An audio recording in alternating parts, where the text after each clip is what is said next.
Hello all, my name is Aksha Chheda. I am a master's student at Technological University Dublin Blanchardstown. Welcome to my presentation on a modern honey network deployment and analysis of collected attack data. We are going to take a quick look at each of the contents in a while. First, modern honey network. Second, honeypots. Third, implementation. Fourth, Cowrie analysis. Fifth, Diane analysis. Sixth, elastic honey analysis. 7, POF analysis. 8, snort analysis. 9, conclusion. What is MHN? It is a modern honey network, an open source platform for managing honeypots and collecting their data written in Python. MHN provides deployment script for each honeypot, which makes it very simple and easy to install complex honeypot sensor. It also provides real-time visualization of attacks with the help of MHN Splunk app. What is honeypot? It is a decoy put on a network as a bait to entice an attacker into thinking that it's a real system, so that systems are protected.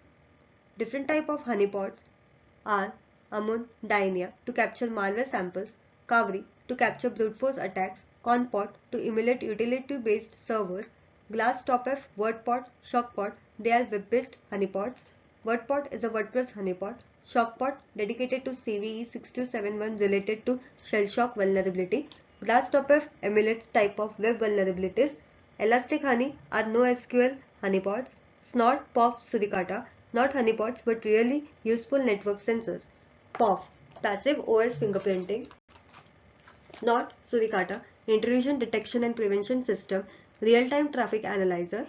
Drupal honeypot, anti-spam honeypot. Magnapot is a distribution of Drupal honeypot. Implementation. MHN and honeypot servers were hosted on cloud using DigitalOcean platform. So I chose Kavri to capture SSH-based data. Dainia because malware is the principal type of attack. Elastic Honey logs the remote code execution attacks. WordPot to detect specific type of scan or attack on a WordPress which I didn't got anything. Snort traffic analyzer identifies specific patterns and exploits. POF provides more context about attacking host. So moving to the next slide, that is Kavri analysis. So these are the top username and password combination used by the attackers to get into the system. Most widely username and password combination was nproc/nproc. PostGRS/PostGRS is commonly used for accessing the PostGRE SQL database. Ubuntu/Ubuntu commonly used for Ubiquiti networking device. Here is the top SSH version. Here we can see 10 different clients were trying to attempt and make connections. They try to transfer anything and make a call to a personal server. Next is the top URL downloaded. Here the attacker is trying to download a Perl script named bot.pl. When injected this URL to VirusTotal, 12 engines detected this URL as malicious. When scanned with Alien Vault, I found out that this IP address is from China and it is categorized under Perl, Shellbot, WinTrojan, IRC-bot 785. Further investigating this, I found that it uses IRC-bot build with the help of Perl Shellbot. Shell command injection is used to install a Perl-based bot malware. Perl bot contains multiple tools to perform DDoS attacks as well as search for SQL injection weaknesses. The other vulnerabilities is including the privilege escalation to root on the hacked system. The another URL which was found when scanned with VirusTotal, 7 engines detected this URL as malicious malware. And when done an advanced search using Alien Vault, it is categorized under Mirai malware. So what is Mirai? Mirai is a malware that infects smart devices that run on ARC processors, turning them into a network of remotely controlled bots and is often used to launch DDoS attacks. So how does the Mirai work? Mirai scans the internet for IoT devices that run on the ARC processor. This processor runs a stripped down version of the Linux OS.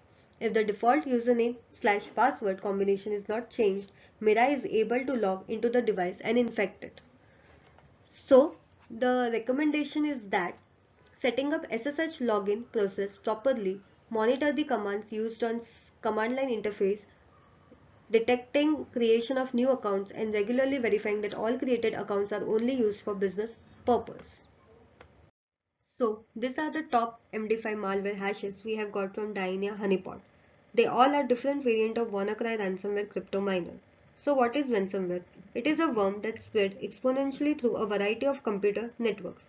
Since infecting machines, it encrypts files on the PC's hard disk, rendering them difficult for users to reach, and then requests a ransom payment in Bitcoin to decrypt them.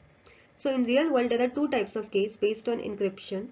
If attacker uses public key encryption, so in this case, we can search for certain ransomware malware and may find public key and decrypt it, and user can bail out of it. But if they have used private key, then it's very difficult for user to get out of it. Maybe the user have to file a complaint, or they have to pay ransom, or they need to format their whole system. So from the Elastic Honeypot, we have found top signatures, Elasticsearch exploit attempted and Elasticsearch recon attempted. The signature attempted by Elasticsearch exploit is something that is a fraudulent operation, and the attempted Elasticsearch recon is done to check for vulnerabilities. From the figure, it can be concluded that the bulk of attackers have done Elasticsearch recon to verify the system weaknesses, and very few exploits are conducted. Next is Elastic Honey top payloads. So this is a top payload that we have got from the Elastic Honey analysis. This payload is a new cryptominer malware. The init.sh script is specifically for Linux OS and is a part of initial payload. Below is the CVE for this miner with high severity, that is CVE 2020-14882. So what is CVE 2020-14882? 2020 denotes the year, 14882 denotes the vulnerability number.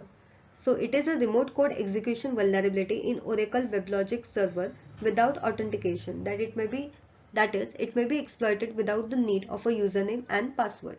It was addressed in the October 2020 for critical patch updates by Oracle.